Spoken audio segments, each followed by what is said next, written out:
Why does one of the richest countries in the world have a state that feels stuck in the 1800s?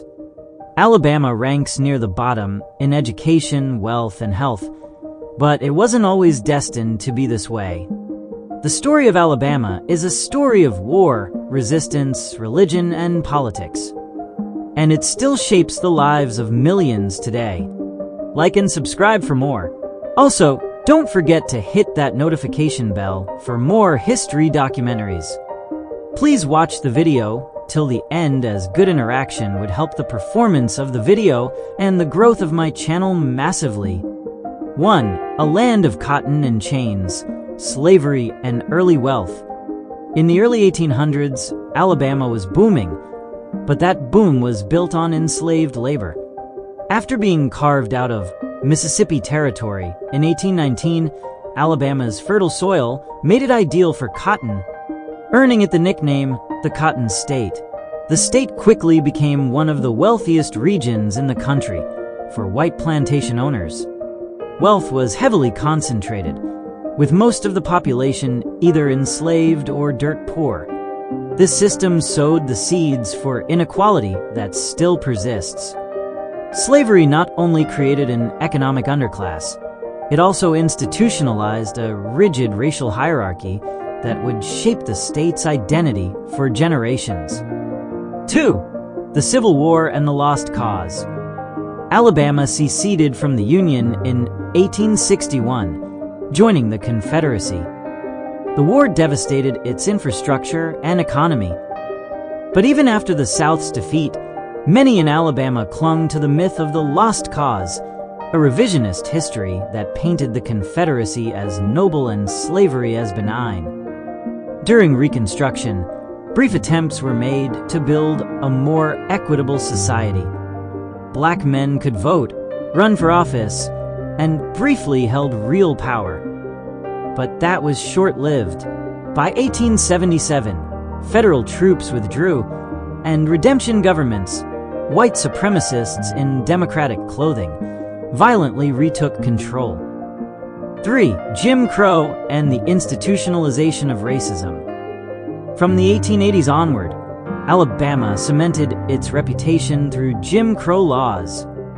Legalized segregation, voter suppression, and a caste system designed to keep black citizens disenfranchised and impoverished. Lynching and mob violence were used to enforce white supremacy. Education was chronically underfunded, especially for black children. This was also the time when Alabama fell into deep poverty. Without industrialization or diversified agriculture, the state remained heavily dependent on cotton and low-wage labor, a model that wasn't sustainable in the 20th century.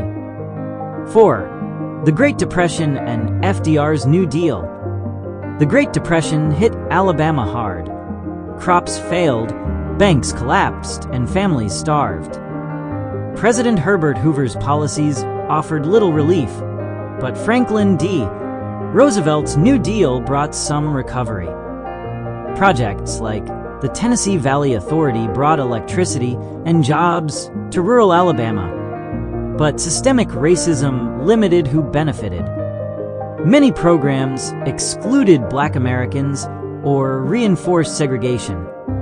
Still, the federal government had finally begun to invest in Alabama, and that tension between federal aid and local resistance would become a theme. 5.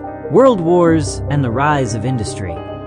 World War I and II brought temporary booms. Military bases and defense contracts brought money into Alabama, especially around cities like Huntsville. But rural areas remained underdeveloped. While some southern states transitioned into modern economies, Alabama was slow to diversify. Why? Part of it was geography. Alabama lacked major ports like Louisiana or Texas. But the bigger problem was political.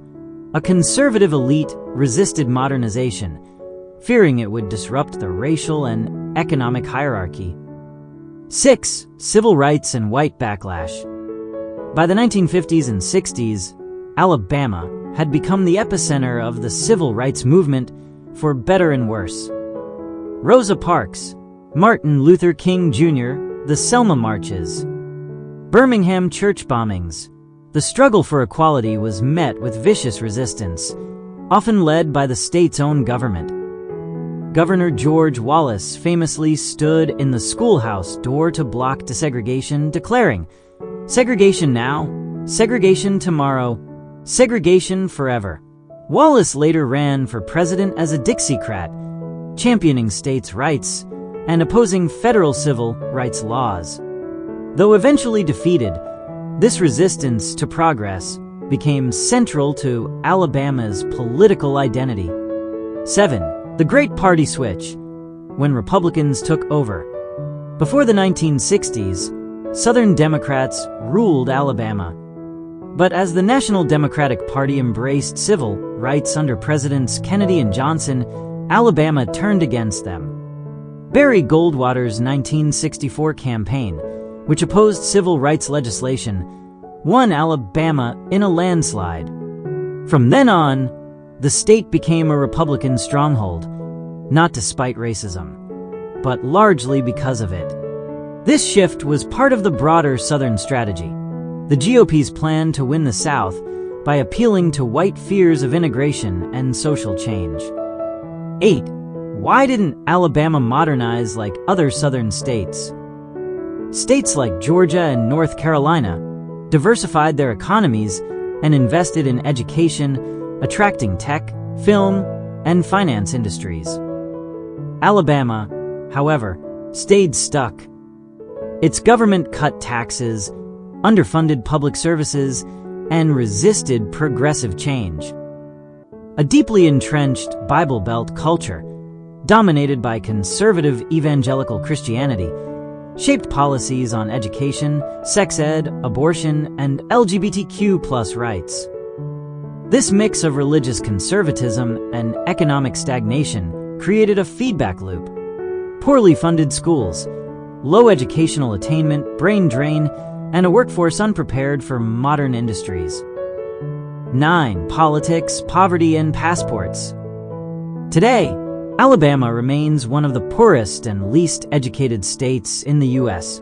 Many residents lack access to quality healthcare, education, and infrastructure. Over 80% of Alabamians don't own a passport, partly due to poverty, partly due to cultural isolationism. Many voters feel alienated from national politics, but continue to vote along deeply rooted cultural and religious lines.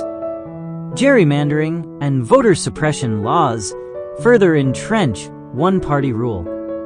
Alabama's frustration is real, but it's also the product of over a century of policies that benefited the few at the expense of the many. 10. Can Alabama change? Yes, but it will require confronting its past.